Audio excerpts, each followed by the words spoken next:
Hello बच्चों। अब बेटा आपका फिजिकल एजुकेशन की क्लास में नेक्स्ट टॉपिक है लेसन 5 में योग। लेसन में आपका टॉपिक है अगला। अभी हमने परिचय और इसकी परिभाषा पढ़ी है। अब हम पढ़ते हैं इसमें योग का अर्थ 5.1।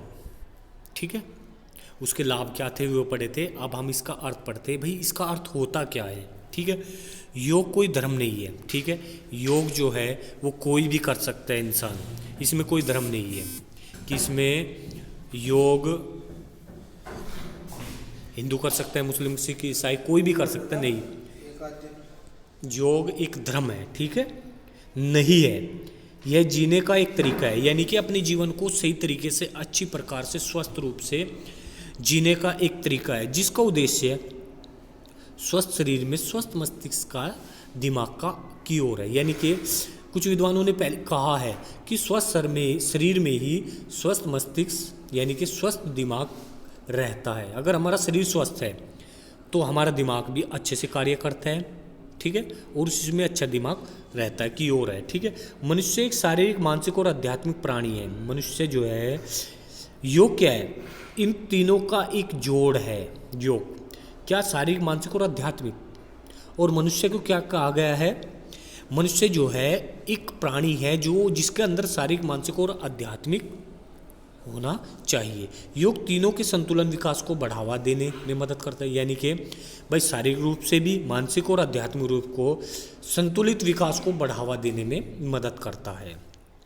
शारीरिक व्यायाम के अन्य रूप, भाई शारीरिक रूप से हम व्यायाम करते हैं, एक्सरसाइज वगैरह करते हैं, उसके अन्य रूप जैसे एरोबिक एक्सरसाइज। एरोबिक यानी कि हम बिना किसी टेंशन के कोई एक्सरसाइज करते हैं, किसी गाना बजा करके कि ताल में रूप से एक्सरसाइज करते हैं। ठीक है, केवल शारीरिक कल्याण का आश्वासन देते हैं। यानी कि जो ये एक्सरसाइज होते हैं वे शारीरिक रूप से ही स्वस्थ रहने का आश्वासन देते हैं। और आध्यात्मिक या सूक्ष्म, आध्यात्मिक यानी कि अपने मनों पर कंट्रोल, अपने मन पर की गति को जानना, या सूक्ष्म यानी कि बहुत छोटे शरीर के विकास के साथ बहुत कम संबंध है। यानी बहुत छोटे शरीर के, मतलब जो आध्यात्मिक होता है उसका शरीर के बहुत छोटे कुछ हिस्से के विकास के साथ बहुत कम संबंध है।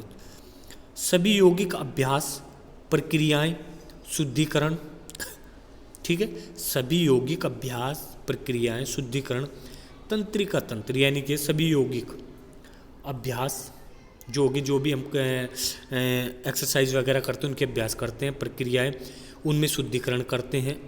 और तंत्रिका तंत्र यानी कि हमारे नर्वस सिस्टम, यानी कि जो हमारे मैसेंजर, जो हमें मतलब धूप, भूख, प्यास, चोट, दर्द, धूप, ठंडा, गर्म हमें पहुंचाते हैं, वो क्या होते हैं, हमारे तंत्रिका तंत्र यानी कि मैसेंजर, जो हमारी ये सब चीज़ों को माइंड तक पहुंचाते हैं। यह मांसपेशियों के समन्वय यानी कि मांसपेशियों के तालमेल को लक्ष्य रखती है, मांसपेशियों के तालमेल को बढ़ाती है। वे व्यक्तिगत अंग सहित पूरे शरीर को कोमल व्यायाम देते हैं। ये क्या है, व्यक्तिगत अंगों सहित पूरे शरीर को कोमल व्यायाम देते हैं। व्यायाम यानी कि एक्सरसाइज कराते हैं। तकनीक की सादगी, थकान में कमी और किसी भी सामान की आवश्यकता न होना यौगिक व्यायाम के कुछ फायदे दर्शाते हैं। यौगिक अभ्यास शरीर को,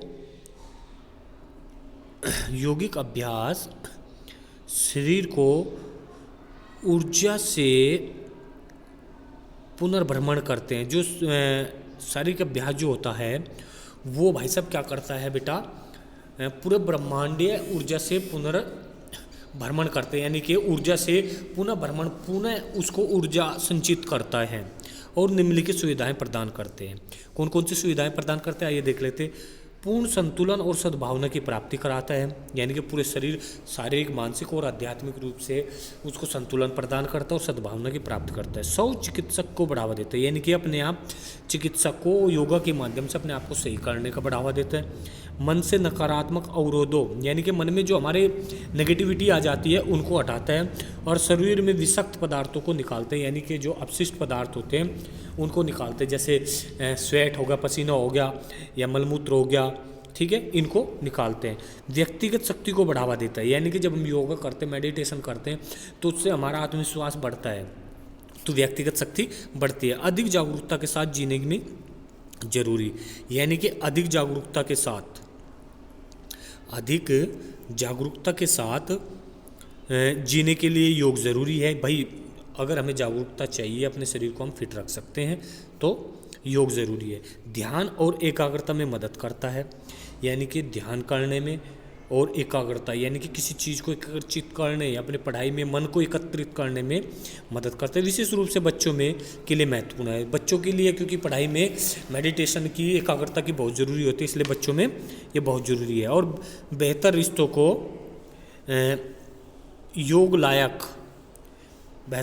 को योग लायक बनाने में मदद करता है। ठीक है, इसके बाद आगे आता है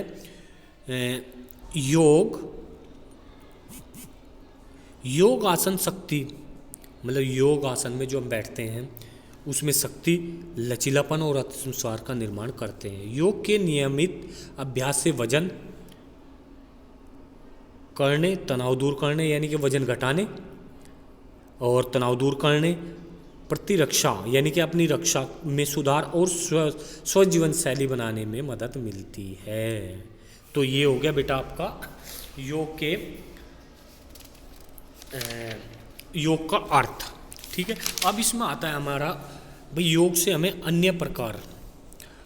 योग के कुछ अन्य लाभ इस प्रकार है जो हमें मिलते हैं। योग के कुछ लाभ, जैसे शारीरिक रूप से हमें योग से क्या क्या लाभ मिलते हैं। भाई शारीरिक शुद्धता होती है, हमारी शरीर शुद्ध रहता है, बीमारियों से बचाव मिलता है, शरीर का सौंदर्यकरण होता है, यानी कि शरीर का जो सौंदर्यकरण होता है वो निखरता है, कि हम जब कोई आसन वगैरह करते हैं, योगा करते हैं, तो उसका हमारे सौंदर्य पर भी इफेक्ट पड़ता है। शरीर की सही मुद्रा होती है, यानी कि शरीर की जो हमारी बनावट होती है वो सही होती है।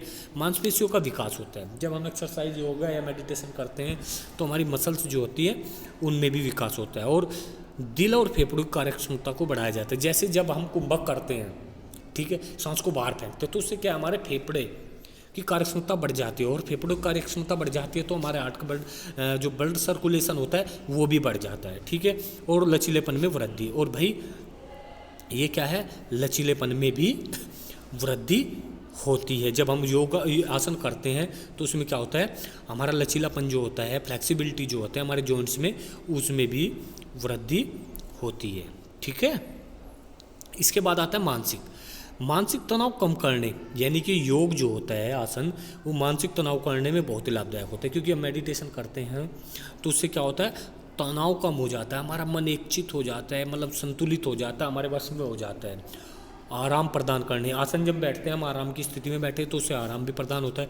एकाग्रता शक्ति विकास होती है, एकाग्रता की शक्ति में भी विकास होता है, यानी कि वही मेडिटेशन में भी विकास होता है। स्मरण शक्ति बढ़ती है, जब हम मेडिटेशन या हम त्राटक करते हैं तो हमारी जो स्मरण शक्ति होती है, याद करने की जो याददाश्त होती है, वो उसमें भी वृद्धि, इच्छा शक्ति में वृद्धि होती है। ठीक है, ये हो गया सामाजिक शारीरिक विकास और मानसिक विकास, और एक आता सामाजिक विकास में गुणों का विकास करना और सामाजिक संबंधी विकसित करना। इसके बाद आपका लास्ट आता है आध्यात्मिक विकास। आध्यात्मिक विकास में क्या होता है बेटा, आसनों के माध्यम से आध्यात्मिक विकास करते हैं, यानी कि आसनों के माध्यम से, मेडिटेशन के माध्यम से हम अपने मन की गति को जान लेते हैं और उसको कंट्रोल कर लेते हैं। इसी के कारण बोलते हैं आत्मा का परमात्मा से मिलन। जब हम आध्यात्मिक रूप से प्रिपेयर हो जाते हैं, मजबूत हो जाते हैं, तो हमें ऐसा लगता है कि हमारी आत्मा का मिलन परमात्मा से हो गया। हम संसार से ऊपर उठकर सोचने लग जाते हैं, ध्यान शक्ति बढ़ाते हैं, ठीक है, और नैतिक मूल्यों में वृद्धि करते हैं। तो बेटा इस वीडियो में आपका 5.1 कंप्लीट हो गया है। इसमें आपने पढ़ा शारीरिक, सामाजिक और मानसिक, आध्यात्मिक जो हमें योगा से लाभ मिलते हैं। ठीक है, अब आपका नेक्स्ट टॉपिक होगा 5.2 योग के तत्व, यानी योग के कितने तत्व होते हैं योग के। ठीक है, वो हम नेक्स्ट वीडियो के माध्यम से पढ़ेंगे। इस वीडियो में अगर आपको कुछ समझ में नहीं आया तो सभी बच्चे मुझे बताइए और मैं जो क्वेरी है उसको पूछिए। ठीक है।